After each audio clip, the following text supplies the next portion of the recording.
para financiar lo que diríamos préstamos personales y comerciales, pero mucho menos que los otros. Es más humano, digamos. En términos del sector productivo, creo que su cartera ha llegado aproximadamente a un 45% para el sector productivo y 55% para el otro sector.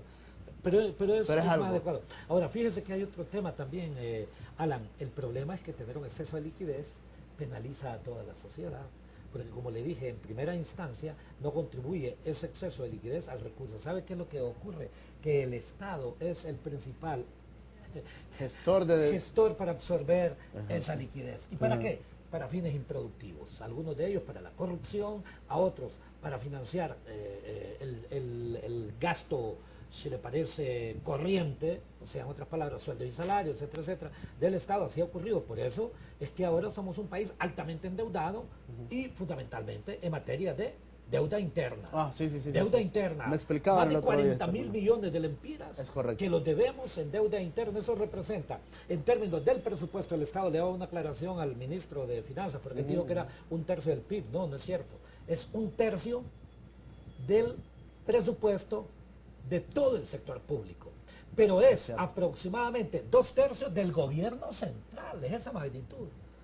Es como si tuviéramos que no pagar durante aproximadamente 9 meses solamente del gobierno central y pagarle a la banca. En comparación a la externa, ¿cómo anda? En la deuda externa es la mitad aproximadamente, la deuda interna de la deuda externa, y la deuda interna es peor porque es de corto plazo y altas tasas de interés. ¿Me explico? ¿Y quién? Los bancos, que aunque les duela, participaron en el golpe y que financiaron el golpe. Entonces, ¿a dónde se dispara la deuda interna? Los datos que tengo me los da un amigo, fue durante la época de Micheletti. Ahí se dispara la deuda interna como nunca antes en la historia. El nombrable, ahora le digo el nombrable, no el innombrable como dice Mel. Yo le digo el nombrable por una sencilla razón, porque yo sí confío en que será justicia. Y cuando sea justicia, vamos a tener que nombrarlo, ¿no es cierto? Entonces, correcto. Durante ese periodo, entonces, ahí se dispara la deuda interna. Sí. Y en un hecho sin precedentes en la historia del país. Y eso es una violación de la Constitución de la República. Y nadie revisa porque eso es delitos contra la economía, ojo. Entonces, todas las personas que ocuparon todos esos cargos públicos, todos los ministros, no solamente los relacionados con la función banca central, finanzas y todo, son corresponsables de eso. Porque eran acuerdos de Consejo de Ministros. Son acuerdos de Consejo de Ministros y en consecuencia corresponsables. Y en consecuencia sujetos a que un grupo de abogados les pueda hacer una acción judicial a todo este tipo de gentes, porque eso es, repito, delitos contra la economía nacional. Y fíjense que con respecto a la banca hay un elemento que es importante. ¿Quién genera la mayoría de la liquidez de la banca? A los cuentavientes comunes y corrientes. Cuentavientes y, ojo, empleados públicos, llámense maestros. Los recursos del IMPREMA, muchos de los bancos han participado en mucha gestión ilegal de los recursos del IMPREMA, y le voy a decir lo que han hecho. Funcionarios corruptos del IMPREMA, y esto también lo saben muchos que han sido directivos del IMPREMA, sin necesidad de tener necesidad de varios millones, porque aquí hay que hacer un flujo de caja de largo plazo, y entonces el IMPREMA, que es realmente un fondo de pensiones joven, de hecho joven, ¿por qué? Porque en este momento el número de jubilados con respecto a los números de los activos no es exagerado. Hay que preocuparse cuando el número de activos sea 2/3 y el número de jubilados sea 2/3 y el número de activos sea 1/3. Me explico, es complicado. Pero para ellos son verdaderos financistas los que prevén esto. ¿Saben lo que hacían? Colocaban recursos en la banca a 90 días plazo. Y si usted coloca a un plazo corto, le dan una tasa de interés más baja, ¿no es cierto? Bueno, y entonces venían y cada 90 días renovaban a la misma tasa y la tenían durante años en esa forma. ¿Qué ocurre si la colocan a un año plazo? Le dan 4 puntos arriba. Póngale usted sobre 1.000 millones, usted está perdiendo 4%. Bueno, son 40 millones de lempiras al año que está perdiendo y no aparece como pérdida registrada en el IMPREMA. Pero ¿quién se la gana? La banca. Es que la Comisión Nacional de Bancas y Seguros esa práctica la ha condenado, no la ha condenado. ¿Qué es lo que hacen? ¿Qué gana el que coloca a corto plazo con tasas de interés? Bueno, eso es lo que hay que averiguar, si no hay chequecitos, como dicen, especiales por parte de algunos bancos que han sido beneficiados precisamente con eso. Entonces, el INPREMA, el INJUPEM y los mismos militares que son también funcionarios públicos, de hecho, porque reciben dinero del Estado, ¿no es cierto? Son los principales generadores también de este exceso de liquidez. Y por ello, entonces vienen y les ofrecen unas tasas de interés bajas, porque dicen, no, hay un exceso de liquidez, no queremos los recursos de ustedes. Pero por el otro lado, sí ganan. O sea, el tema financiero es complejo. Y hay otro tema también que es importante sobre esto, y es la no protección frente a la devaluación y a la inflación. Esa es parte de una cultura financiera que se tiene cuando se tiene capacidad, pero la mayoría de los bancos no se protegen ni frente a la devaluación ni frente a la inflación, y la Comisión Nacional de Bancas y Seguros tampoco tiene regulaciones creíbles sobre ese tipo de temáticas para que usted vea. Entonces por eso ponen a saltimbanquis a dirigir estos tipos de comisiones, ¿verdad? No digo trovadores, los trovadores en la Edad Media eran aquellos creadores que cantaban y que llevaban leyendas y llevaban mitos o historias inclusive, y eran creativos. El saltimbanqui es aquel que un pequeño mercenario y que siempre está de acuerdo con el que le paga. Ocurre también en política eso, ¿verdad?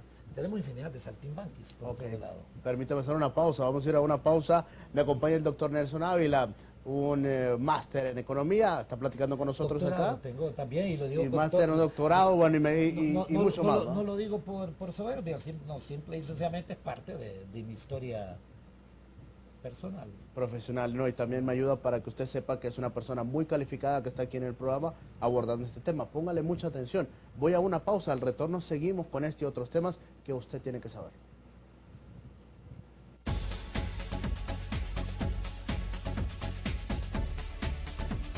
No es lo que tenemos, sino cómo lo usamos. No es lo que tenemos, sino cómo lo usamos. Te mereces un Toyota. Porque con nosotros recibes el mejor vehículo del mercado, el de mayor valor de reventa, porque nosotros te ofrecemos el inventario más completo de repuestos genuinos, fabricados y diseñados específicamente para tu vehículo, ya que sabemos mejor que nadie cómo mantener el valor de tu inversión. Por esto y más, elige un Toyota. Te mereces un Toyota. Corporación Flores, más de 50 años impulsando a Honduras. Minuto Capitalino. Porque la prioridad es salvar vidas humanas, el alcalde Ricardo Álvarez confirmó la inversión de 210 millones de lempiras para obras de mitigación en el Berrinche y el Reparto. Igualmente, y debido a que primero son los pobres, Álvarez anunció la construcción de 10 viviendas y 2 talleres de capacitación para igual número de madres solteras pobres capitalinas.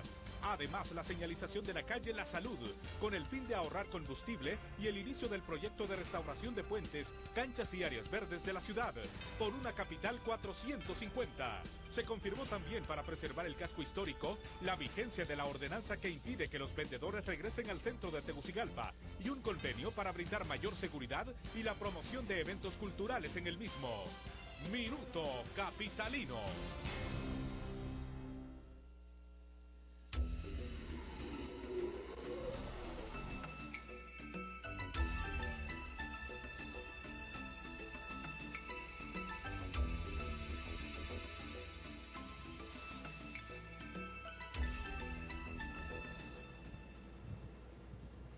Bien, continuamos, señoras y señores. Voces de un diálogo completamente en vivo a través de Canal 36, vía Cholusac Sur. Me acompaña el doctor Nelson Ávila, quien es un experto en economía y está aquí con nosotros analizando este tema de la sobreliquidez, esencialmente, pero que esto desprende otros temas importantes, desde luego, que también usted tiene que saber. Me llamó la atención algo muy importante que usted mencionaba, el hecho de que hay bancos, y la mayoría de los bancos en el país, de repente no tienen esa sensibilidad, no sé si humana, o por lo menos es una sensibilidad respecto a la realidad que vive un país. Estamos de acuerdo que los bancos en el mundo son fríos y tienen políticas bastante frías respecto al cliente, porque están en riesgo permanente de que alguien les vaya a quedar mal. Pero acá en Honduras se llega al extremo, más que fríos, sin duda alguna, se convierten a veces hasta egoístas, respecto a que si tienen una cantidad importante de millones de lempiras de sobreliquidez, ¿por qué no ponernos a trabajar? ¿Por qué no confiar en don Pedro, en doña María, en don Carlos, que tiene un proyecto y que le puede dar, y que lo van a hacer un don Nelson. un progresante. Mire, No mire, cree en nadie. Mire, Alan, en realidad fíjese que no se trata de una sensibilidad o no de los bancos. Se trata de una responsabilidad frente a la nación, porque ellos son los que no cumplen con el mandato de la misma ley, que es precisamente contribuir al desarrollo de la nación. Ese es el espíritu, ¿no? Ese es el espíritu, pero también yo le diría, en efecto, la esencia y la forma, porque está escrito como un elemento mandatorio en el marco jurídico específico de la banca. O sea, lo que pasa es que los instrumentos encargados de hacer lo que se ejecute, obvio, son instrumentos simples y sencillamente que están al servicio de todo menos del desarrollo de la nación. Ese es el punto. Y el otro punto, Alan, es, ¿se acuerda usted que la usura era considerada pecado?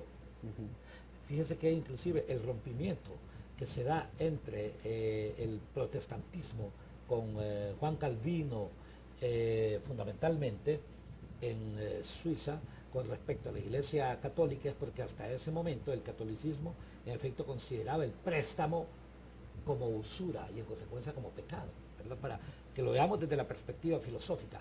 Y después, casi todos los países del norte que adoptaron el protestantismo, ¿verdad? De hecho, usted encuentra precisamente que se desarrollaron al amparo precisamente de un mercado financiero enorme a través de las tasas de interés. Y en ese sentido es interesante ver esa articulación entre religión y finanzas, ¿verdad? Porque eso es parte del tema. Pero hay un tercer elemento, la eficacia de la banca en Honduras. La banca en Honduras es de lo más ineficiente que hay, inclusive en Centroamérica. Fíjense que no lo estoy comparando con lo incomparable, ¿verdad? No le voy a hablar de los denominados bancos AAA. Para que nos entendamos, bancos AAA son aquellos bancos que funcionan con la mayor eficacia. ¿Cómo se mide la eficacia? Se mide a través de un indicador que se conoce como tasa costo operativo. ¿Qué es la tasa costo operativo? Es la totalidad de gastos de un banco con relación al manejo de la cartera. ¿Qué es cartera? Préstamos, pero también inversiones.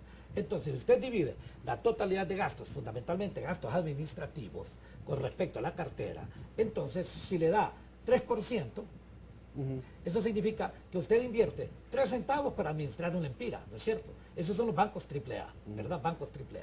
En Honduras, la banca, la tasa costo operativo en algunos años ha llegado hasta 19%. O sea, 6 veces más del indicador ideal, 600%. ¿Pero qué significa que un banco funciona a tasa costo operativo demasiado elevada? Bueno, significa que la tasa de interés es demasiado elevada también para absorber esos altos costos. Pero la mayoría de los altos costos no es porque le paguen bien a los empleados bancarios. Si los empleados bancarios hay un montón de... Pregúntele a los pobres muchachos que no pueden ni estudiar en la universidad tampoco, que están de cajeros. Ahora, vea a esos ejecutivos, cuánto ganan muchos de ellos y en dieta, etc.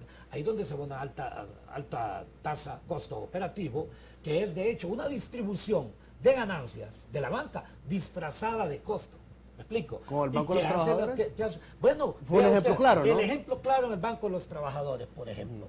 Usted tiene personas que demandan crédito y no se lo dan, a veces por razones políticas. No tiene nada que ver si usted es o no sujeto de crédito. Correcto. Simple y sencillamente, Anderson Ávila, no, por mucho que usted tenga probables garantías dentro de ello, ¿verdad? Entonces, ¿cuál es el problema? El problema, y como lo pudimos observar, es que personas se dedican a usufructuar esos recursos, no pagan, y el que no paga está aumentando los costos de largo plazo. Al aumentar los costos de largo plazo, entonces aumenta la tasa de interés. Al aumentar la tasa de interés, entonces la mayoría de la sociedad es penalizada precisamente por esa corrupción, que la hay enorme en esas instituciones, pero también por esa ineficiencia e ineficacia bancaria. Pero también es el Estado, a través del gobierno en sí, a través de la banca central y a través de la Comisión Nacional de Bancas y Seguros, que no hacen su trabajo.